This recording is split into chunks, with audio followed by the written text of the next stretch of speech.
তো good morning আপনাদের সবাইকে। এখন আমি একটু ডিম টোস্ট বানাচ্ছি। আর মা তো অলরেডি পেঁয়াজ দিয়ে সব আর কি পুরো ডিমটা ফেটে রেখেছিল, কিন্তু আমি যেহেতু পেঁয়াজ খাবো না তাই জন্য নিজের জন্য আলাদা করে আমি ডিম এখানে লঙ্কা দিয়ে আর লবণ দিয়ে ফেটে নিয়েছি। এখন আমি ডিম টোস্টটা নিজে বানাবো। মার সাথে থাকতে থাকতে আমার অনেক কিছুই শিখে নিয়েছি আমি, ওগুলো একটু একটু করে আমি সব কিছু বানাই আপাতত। হ্যাঁ,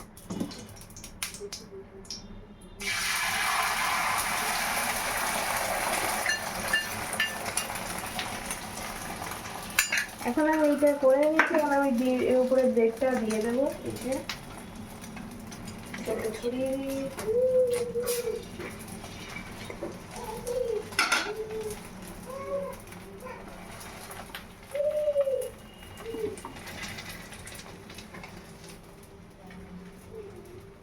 এইটাই আমি এখন ব্রেকফাস্টে খাবো, আর একটু চা খাবো, খেয়ে আমার ব্রেকফাস্ট হয়ে যাবে।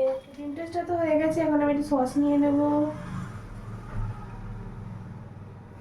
আর এটা আমি এখন খেয়ে নেবো, একটা খেয়ে নিই। নিজেরা তো সব কিছু বানাবো।